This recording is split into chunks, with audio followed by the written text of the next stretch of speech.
In a small garment factory in Haiti's capital, Port-au-Prince, a class of new recruits is being taught how to lock stitch. American Wanda Bianchini is here to help tackle the learning curve. But what we have are a lot of students that have never worked at all, any place. They need to learn everything, from the work ethic to running the machines to sewing to threading. The very first day, they were a little intimidated by it. This initiative is being funded with U.S. government dollars. It represents a significant rethink of foreign aid, harnessing the potential of the private sector to rebuild a fragile country, alongside more traditional humanitarian assistance. 20-year-old Rosaline Menord never went to school and can't read, but she's hoping a job in Haiti's garment industry will change her life and improve her country, too.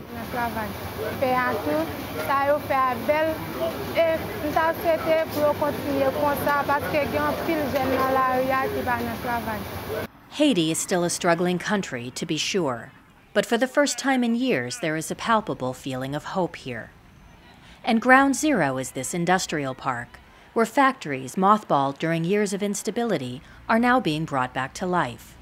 The goal is to create tens of thousands of jobs as fast as possible.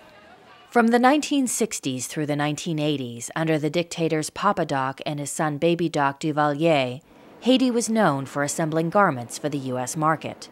But after the ouster of the Duvaliers, the country spiraled into chaos, with a series of coups, an economic embargo, and paralyzing street violence. Investors fled. By 2006, Haiti had hit a miserable low point. It was really a war zone. Factory owner George Sassine remembers the gang violence that spread from a nearby slum to his factory walls. Bullets coming through the roof, hitting workers. The last one was sitting right here, as a matter of fact, and we just fixed the hole. And every time it was a panic, and production suffered, and after a while I was losing too much money, so I had to close. But just as Sassine was closing his doors, the tide started to turn. The election of President René Préval reduced political strife and brought in a series of reforms. With Préval's blessing, a United Nations peacekeeping force already in the country resolved to get tough on the crippling gang violence, even taking casualties. Within months, the urban warfare had largely stopped. Haiti's population has mostly accepted the peacekeepers, especially the Brazilians, whose own experience with city slums helped them understand the job here. It's the poorest area of Port-au-Prince. They still patrol the slum of Cité Soleil, which just a few years ago was perhaps the most dangerous place in the Western Hemisphere. Outside what used to be a main gang headquarters, still pockmarked with bullet holes, Brazilian peacekeepers today serve more as crossing guards than warriors. Haiti is no longer the place where people are kidnapped by the score every month. It is no longer a place where armed people drive around in vehicles shooting up the town. U.S. Ambassador Kenneth Merton is back in Haiti for the third time in his diplomatic career. He says U.S. government policy in Haiti is now being reshaped to take advantage of this moment of stability. We've gone through periods where we have pulled back in our dealings with the Haitian government. That is to say, we have chosen not to deal with the Haitian government, chose to work around the Haitian government. That is not our policy now. We need a partner here to work with, and that partner can't only be other NGOs. It needs to be the Haitian state. The task of rebuilding Haiti is undeniably huge. It is the poorest country in the Western Hemisphere. More than half its people live on just $1 a day. Public services like health care and a free education are almost non-existent. Somebody said that we would just want to get out of misery to get into poverty. And I believe that's a beautiful sentence for Haiti, because it's exactly what we are aiming for right now. Jean-Max Bellerive is Haiti's prime minister. When you have a country where 70% of the people are not working, the capacity to increase your internal revenue is almost zero. I believe creating an environment to create jobs is my main concern as a prime minister today. Attracting new investors coming from Haiti or coming from abroad, but mainly creating jobs, creating a better environment for investment. From there, I believe you can tackle all the problems. And so, as part of its new initiative to partner with Haiti's government and spur the return of investors, the United States Congress last year passed what is called the Hope II Act. It allows garments assembled in Haiti to be sold duty-free in the U.S. And Haiti's investment push is getting some heavyweight help. Former President Bill Clinton was recently appointed the UN Special Envoy to Haiti. He's come to the country 3 times this year, with scores of potential investors in tow. They looked at Haiti's garment industry and fledgling agriculture and tourism sites as well.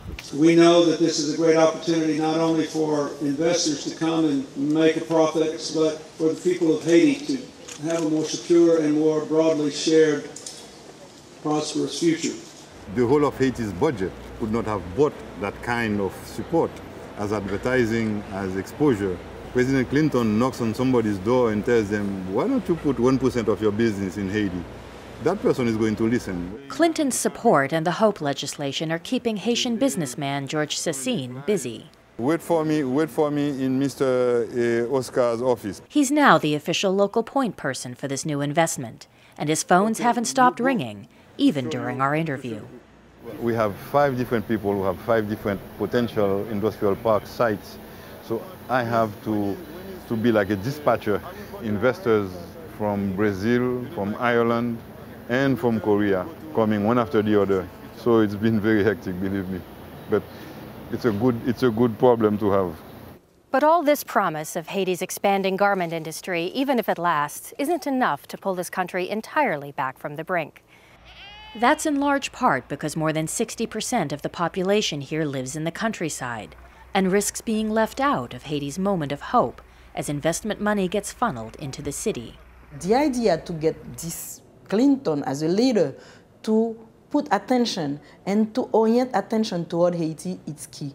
And his initiative to bring people to Haiti, to bring investors in Haiti, that's a good thing for the image of Haiti. Yolette Etienne is a longtime grassroots organizer in Haiti. Of course, now, Haiti should also take advantage of the opportunities. But it could be important for the international community and the government to negotiate or to give more priority to more sustainable job creation.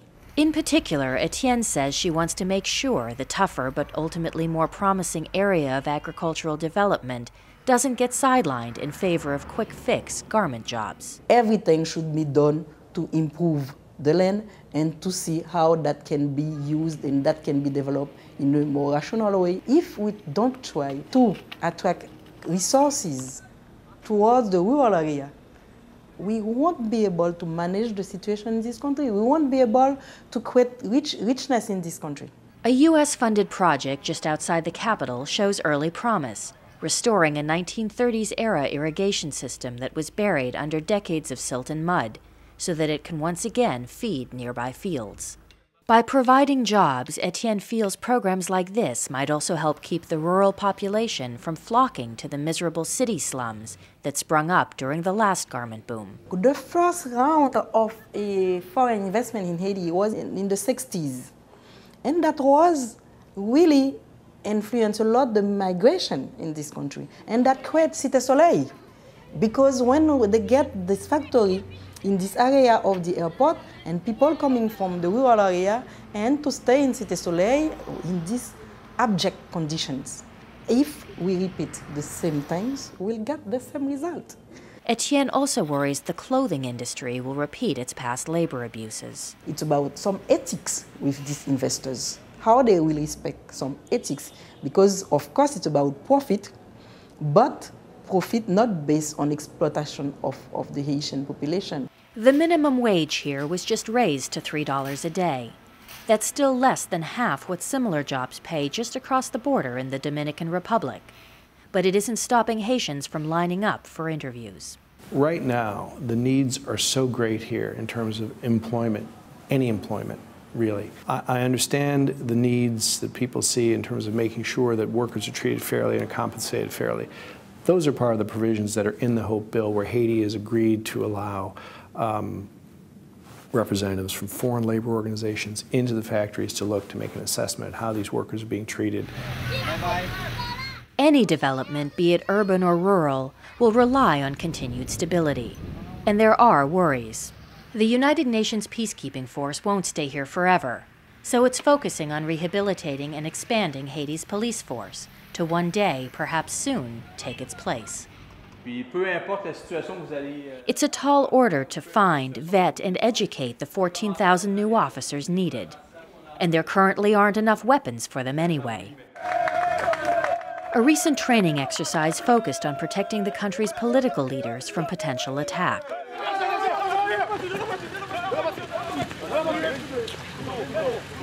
The reason why we need this type of training is, of course, to make sure that this country keeps its stabilization, especially the political stabilization. Protecting Haiti's leaders and apprehending criminals are just parts of the equation. Another key aspect to shoring up this country is judicial reform. The country's legal infrastructure is severely underfunded and open to corruption. At this makeshift court in Cité Soleil, a judge hears cases over a deafening din. Upstairs, suspects are kept in a cramped cell while they await trial. A motorbike, perhaps once part of a case, has been parked in the middle of this chaotic scene for months. In one corner, a program called Quai Justice, or House of Justice, offers legal advice to victims otherwise at the mercy of the system. Quai Justice and programs like it are bridging the gap while Haiti struggles to build up its own system. That is what is going on here, in a very different scene to what we saw at Cité Soleil.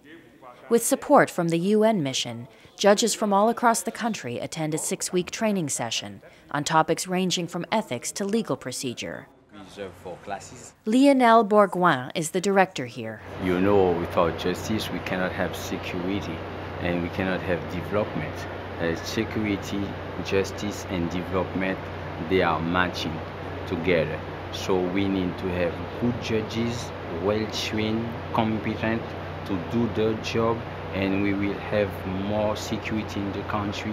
The last piece of the security puzzle here is political stability, and this is an area where Haiti remains most vulnerable.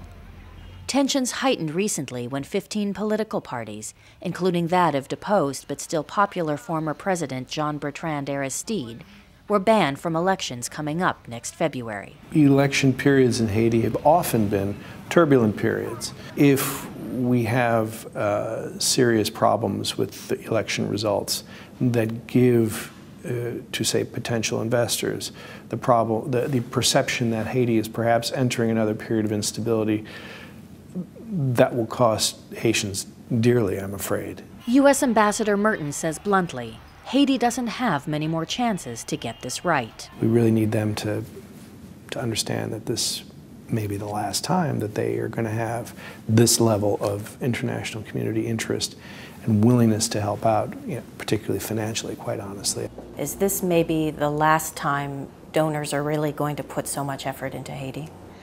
I think so. I think so. The situation has become so critical. Now something needs to be done. It's a race against time for Haiti to convince its people and the world that this moment of promise can be made permanent.